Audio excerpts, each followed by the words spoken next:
Muy bien, queridos hermanos, queridas hermanas, después de haber visto el tema, sin duda muy interesante, acerca de lo que llamamos vida eterna o le conocemos como el cielo, ahora veremos este tema no menos interesante que es referente al purgatorio. Vamos a ver este tema que muy probablemente muchos de nosotros tengamos alguna duda. Seguramente habrá muchas inquietudes, como gracias a Dios está creando este curso, pero también esas inquietudes nos las ha ido poco a poco resolviendo la diversa temática que hemos estado abarcando. Bien, lo primero que voy a compartir con ustedes acerca del tema del purgatorio es que entendemos, es un tema dentro de la escatología, pero es dentro de lo que nosotros conocemos como la escatología intermedia. Eso de intermedio, bueno, pues ya nos da más o menos la sensación o la idea, pues de que debe de ser en un lapso entre dos puntos. Y ciertamente algo hay de eso.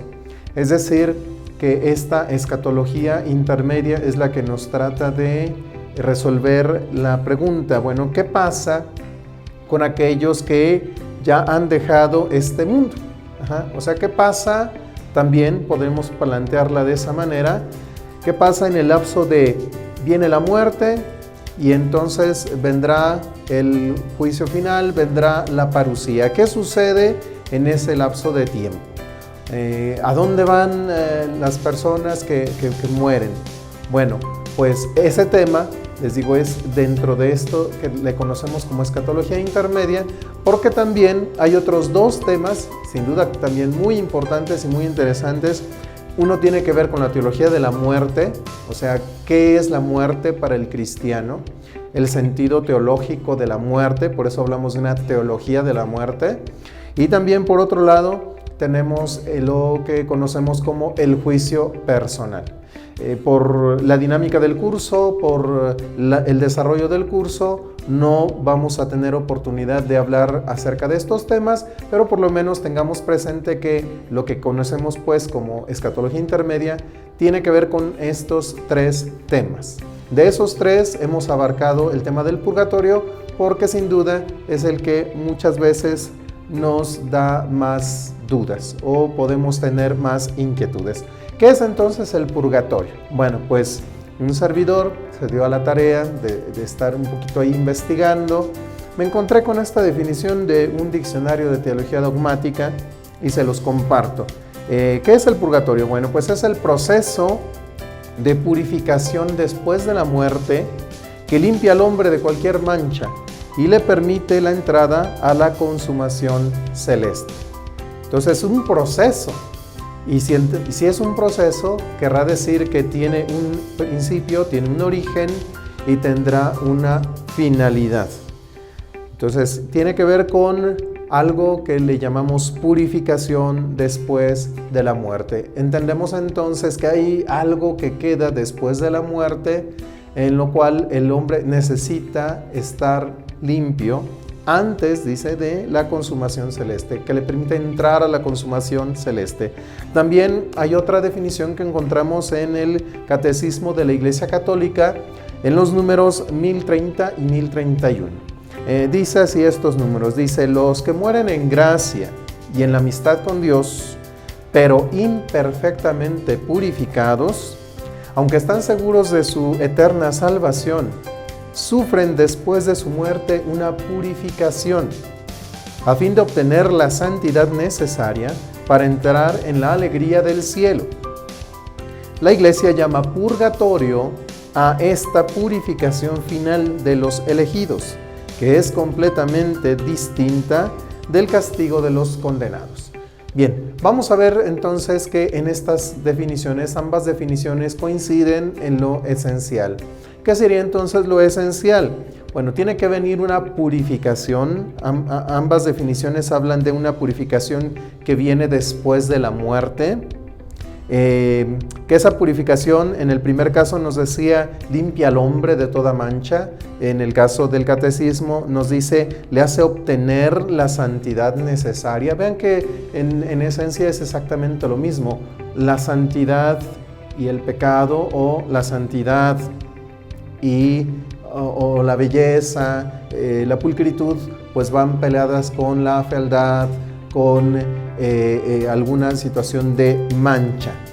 Y además dice que la Iglesia le ha llamado purgatorio a esta situación que nos habla de una purificación post-mortem, y que hay que diferenciarla de lo que nosotros vamos a entender como el famoso infierno. Si Dios quiere, en la próxima ocasión, en la próxima sesión, seguimos compartiendo con ustedes acerca de, bueno, ¿qué es el infierno? Pero bueno, antes de eso, nos enfocaremos entonces en este tema.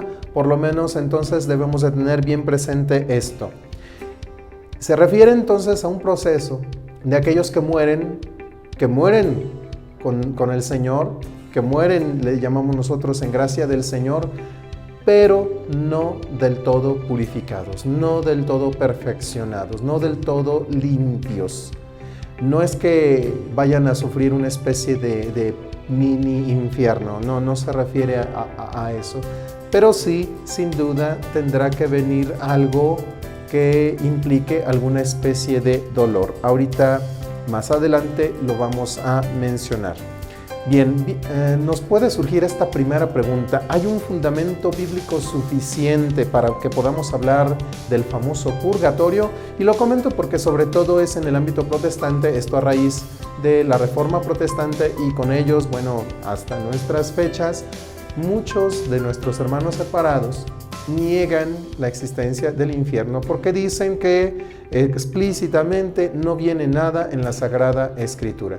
Bien, habrá que decir que efectivamente el término como tal no viene en la Sagrada Escritura, no viene el término purgatorio, como tampoco viene el término automóvil, y no por eso no existe.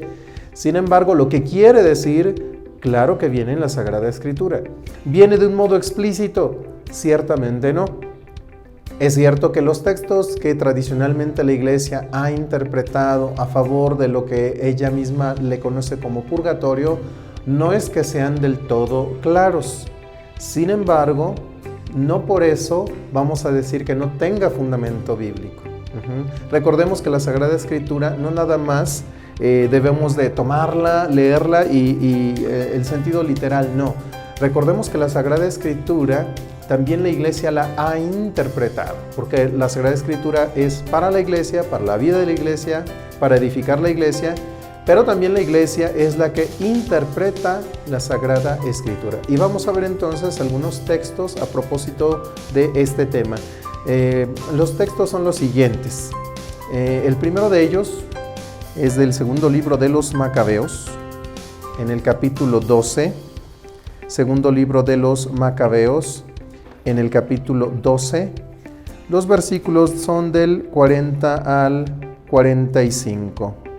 Un texto muy interesante, 40 al 45. Nos dice así: debajo de la ropa de todos los muertos encontraron objetos consagrados a los ídolos de Jabnia, cosas que la ley no permite que tengan los judíos. Esto puso en claro a todos la causa de su muerte. Todos alabaron al Señor, justo juez, que descubre las cosas ocultas, e hicieron una oración para pedir a Dios que perdonara por completo el pecado que habían cometido. El valiente Judas recomendó entonces a todos que se conservaran limpios de pecado, ya que habían visto con sus propios ojos lo sucedido a aquellos que habían caído a causa de su pecado. Después recogió unas 2,000 monedas de plata y las envió a Jerusalén para que se ofreciera un sacrificio por el pecado. Hizo una acción noble y justa, con miras a la resurrección. Si él no hubiera creído en la resurrección de los soldados muertos, hubiera sido innecesario e inútil orar por ellos. Pero como tenía en cuenta que a los que morían piadosamente los aguardaba una gran recompensa, su intención era santa y piadosa. Por esto hizo ofrecer ese sacrificio por los muertos, para que Dios les perdonara su pecado. Palabra de Dios. Te alabamos, Señor. Bien, el contexto es entonces las guerras macabeas. Los judíos están combatiendo para defender su fe. Algunos de ellos han muerto en batalla y se dan cuenta que lo hicieron porque estos pues no se preservaron del todo de alguna situación. ¿Por qué? Porque ellos tenían unos ídolos, dice el versículo 40, que la ley no les permite que tuvieran los judíos, no les permitía a los judíos tener esta serie de ídolos. Aquí lo interesante, y por eso la iglesia toma, este es uno de los textos más contundentes que la iglesia los ha tomado para referirse a su doctrina del purgatorio, porque aquí nos habla de una oración y un sacrificio que se ofrece en favor de estos difuntos. Esa es la novedad que también encontramos en este texto del Antiguo Testamento, de la Sagrada Escritura, porque nos hace referencia a algo que hace un vivo en favor de un muerto. En este caso, oración, y una oración litúrgica en favor de alguien que ya no está en este mundo. Bien, también hay otro texto, rapidito lo vemos en el capítulo 12 de Mateo, versículo 32, que nos dice lo siguiente, nos dice así: Dios perdonará incluso a aquel que diga algo contra el Hijo del Hombre, pero al que hable contra el Espíritu Santo no lo perdonará ni en este mundo presente ni en el venidero. Palabra de Dios, te alabamos, Señor. Bien, hay que decir que es cierto que la iglesia lo ha interpretado, esta frase que dice de no se le perdonará ni en este mundo ni en el venidero, lo ha interpretado como dos estadios de esta situación del mundo que va a venir. Es cierto, y en honor a la verdad hay que decirlo, que el sentido semítico del texto no nos permitiría hacer una interpretación válida como la que estoy comentándoles a ustedes, porque en realidad esta idea de no se le perdona ni en este mundo ni en el que viene, semíticamente lo que quiere decir es nunca, no se le va a perdonar nunca. Sin embargo, les digo, es uno de los textos que así lo ha interpretado la iglesia. También tenemos este otro texto también de Mateo capítulo 5, versículos del 25 al 26, que nos dice lo siguiente: Si alguien te lleva a juicio, ponte de acuerdo con él mientras todavía estés a tiempo, para que no te entregue al juez, porque si no, el juez te entregará a los guardias y te meterán en la cárcel. Te aseguro que no saldrás de allí hasta que pagues el último centavo. Palabra de Dios. Te alabamos, Señor. Habla entonces de un juicio y que hay que ir de camino, y además dice, si no lo pagas, entonces te van a meter a la cárcel hasta que termines de pagar. Bueno, esta idea o esta noción de algo que yo tengo que pagar porque todavía no lo he saldado, es cierto que también va en el fondo de esta doctrina. Y también finalmente la primera carta a los Corintios, tenemos también en el Nuevo Testamento, por supuesto, primera carta a los Corintios, capítulo 3, los versículos del 10 al 15. Yo me detengo nada más en este versículo que dice así, me detengo en estos versículos del 13 al 15. El trabajo de cada cual se verá claramente en el día del juicio, porque ese día vendrá con fuego, y el fuego probará la clase de trabajo que cada uno haya hecho.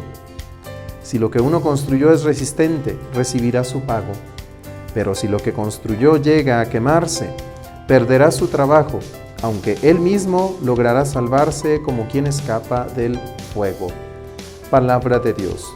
Te alabamos, Señor. Aquí nos habla de un fuego que prueba la obra de cada uno. Y que ese fuego, dice por aquí, si resiste, recibe su pago, pero si no, perderá su trabajo, pero él se salvará por haber pasado por el fuego. Es cierto que esta idea de fuego hay que saberla entender bien, porque a veces nosotros entendemos la Escritura en un sentido sumamente literal.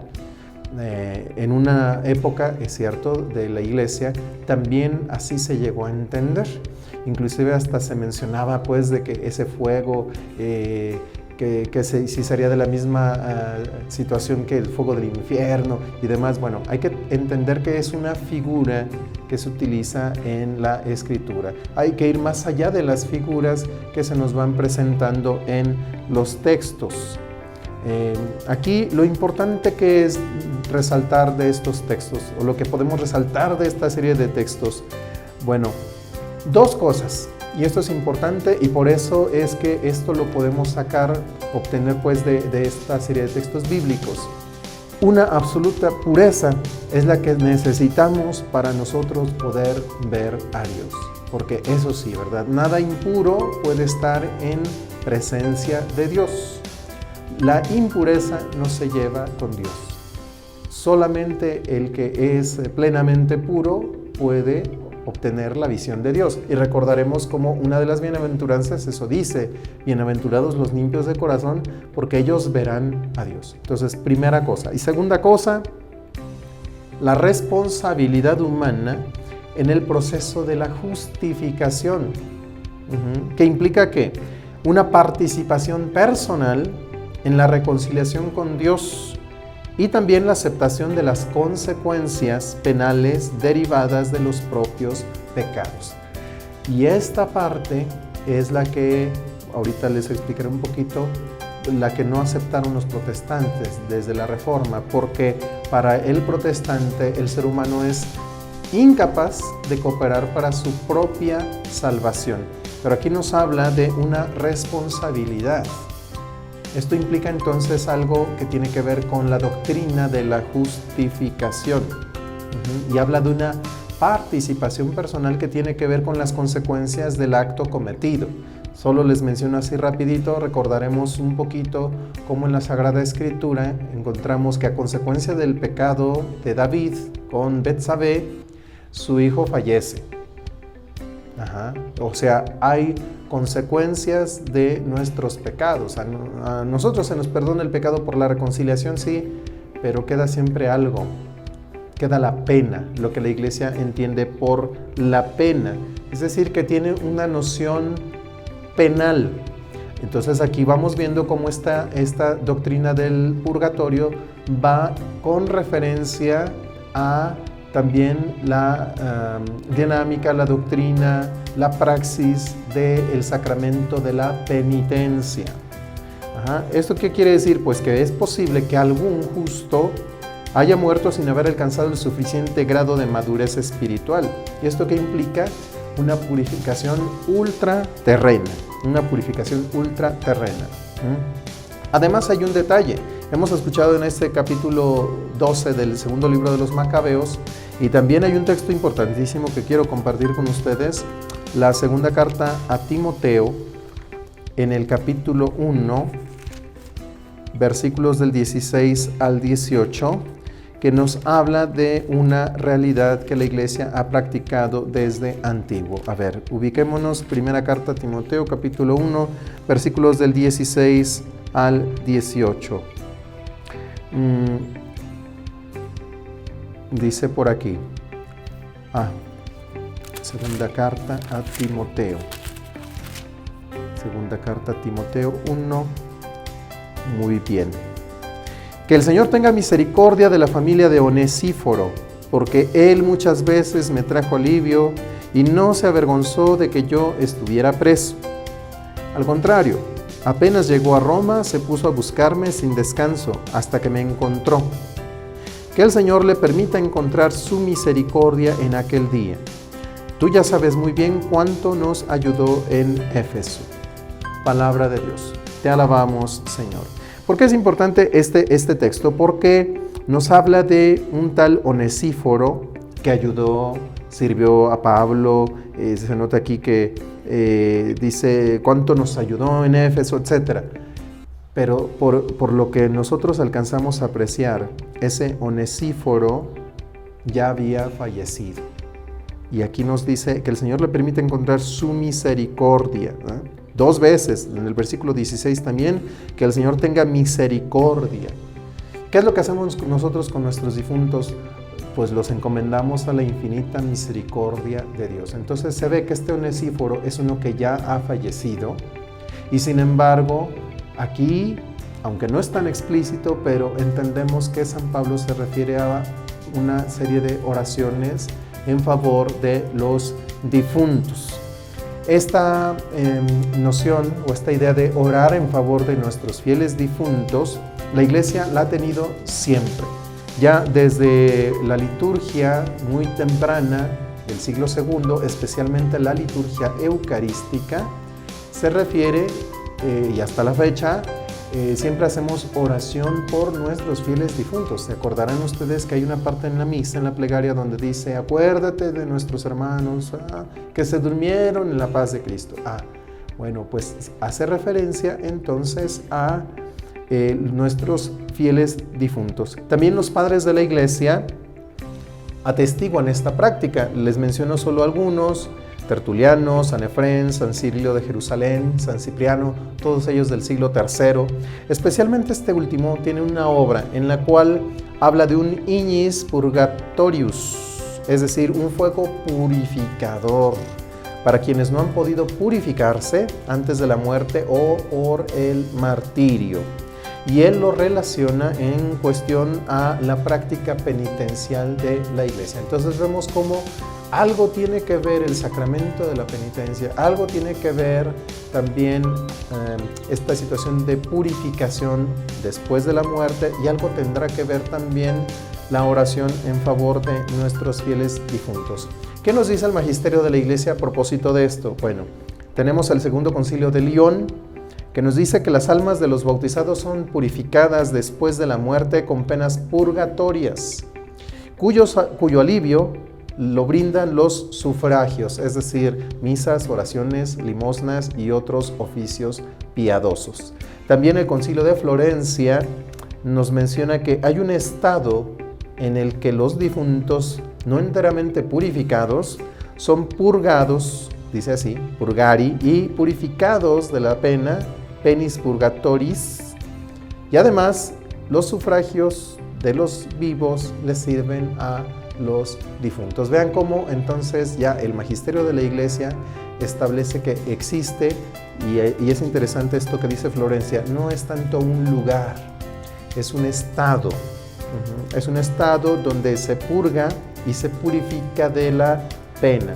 También el Concilio de Trento, en su disputa con la doctrina de la justificación de los protestantes, en un numerito, en un canon, en el decreto sobre la justificación, así como de pasadita, menciona que la pena temporal debe pagarse o en este mundo o en el otro, en el purgatorio. Y es interesante el contexto de ese texto, porque es dentro del decreto sobre la justificación. Les decía hace rato, para los protestantes, Lutero y de ahí en adelante, ellos afirman que el ser humano no puede cooperar, porque está incapacitado totalmente, está totalmente corrompido, no puede cooperar en su propia salvación. Y entonces, ¿qué le queda? Esperarlo todo de Dios. Para Lutero, las obras no tienen ningún signo salvífico, no tienen ningún sentido de salvación, porque nada de lo que hagamos nos puede salvar, cosa que en Trento se nos aclara. Bueno, en otro momento, ya si Dios quiere, hablaremos acerca de la justificación en Trento, pero sí tiene esta idea de que la justificación no solo es la no imputación del pecado, sino también tiene que ver con la santificación. Vaticano II nos dirá también en los números 49 al 51 de Lumen Gentium que hay fieles difuntos, existen fieles difuntos que se purifican. También nos recuerda la costumbre cristiana ya desde el inicio de orar y ofrecer sufragios en favor de los difuntos. Y también, aquí es interesante esto, dice, hay un consorcio vital con los hermanos que se purifican después de la muerte. Es decir, Lumen Gentium nos habla de unos que siguen perteneciendo a la Iglesia. Estos no dejan de pertenecer a la Iglesia. Hasta la fecha, y se acordarán las gentes mayores, que la Iglesia sigue orando por sus benditas ánimas del purgatorio. También el credo del pueblo de Dios del Papa Paulo VI en 1968 dice: creemos que las almas de todos aquellos que mueren en la gracia de Cristo, sea aquellas que todavía han de ser purificadas por el fuego del purgatorio, o aquellas que enseguida después de ser separadas del cuerpo son recibidas como el buen ladrón por Jesús en el paraíso, constituyen el pueblo de Dios después de la muerte. Siguen siendo pueblo de Dios, siguen perteneciendo a la Iglesia. Finalmente, el Catecismo de la Iglesia Católica, en algunos numerales, solamente son 3, del 1030 al 1032, nos habla, como ya lo hemos escuchado, de la noción del purgatorio. También nos repite acerca de la práctica de la oración en favor de los difuntos, así como del ofrecimiento de sufragios en su beneficio. Bien, para finalizar, ¿qué podemos también compartirles en este breve espacio acerca del purgatorio? Vemos que la doctrina del purgatorio está relacionada con la doctrina de la penitencia, y bueno, no solo la doctrina, sino el ejercicio de la penitencia, y también con la doctrina de la justificación, que tiene que ver con la cuestión de la gracia. Entonces son temas afines. También hay que decir que no es parte del dogma sobre el purgatorio creer que es una especie de infierno temporal. Nada tiene que ver con una especie de infiernito. No se refiere a eso, ni tampoco no se especifica el dogma, la doctrina católica, acerca del tipo de penas que sufre el alma en ese estado. Para la imagen que normalmente tenemos nosotros hasta la fecha, en lo que nos reflejan ahí los cuadros, pues es una especie de lugar con llamas. Bueno, exactamente es así. Bueno, no lo afirma la Iglesia, pero sí es cierto que tiene que ver con una especie de purificación por el dolor, por el sufrimiento. Eso sí, algo que sufre el alma. Y finalmente, esta idea de la pena es inseparable de la culpa o pecado. Eso lo debemos de tener bien presente. Una cosa es el pecado y otra cosa es la pena que tiene el pecado. En el caso del Vaticano II utiliza más bien el término purificari, purificarse en lugar de purgarse, purgari.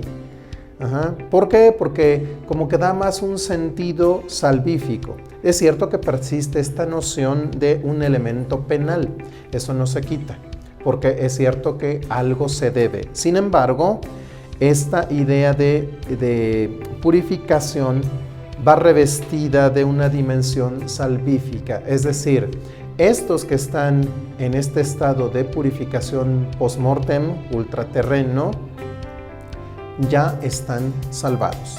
Entonces vean cómo ahora la Iglesia realza un poquito más esta idea de la salvación. O sea, es gente que ya está salvada, sin embargo, todavía necesita alcanzar un grado mayor de santidad, una purificación plena que le permita gozar totalmente de Dios y los bienaventurados y la Santísima Virgen, por supuesto. Bien, hasta aquí mi compartir con cada uno de ustedes. Espero que haya sido de mucho provecho estos breves minutos. Sin duda hay mucho más por compartirles, pero por lo menos quedémonos con esto. Y también que la bendición de Dios Todopoderoso, Padre, Hijo y Espíritu Santo, descienda sobre cada uno de ustedes, sus familias, y les acompañe siempre. Nos vemos entonces en la próxima sesión de nuestro curso.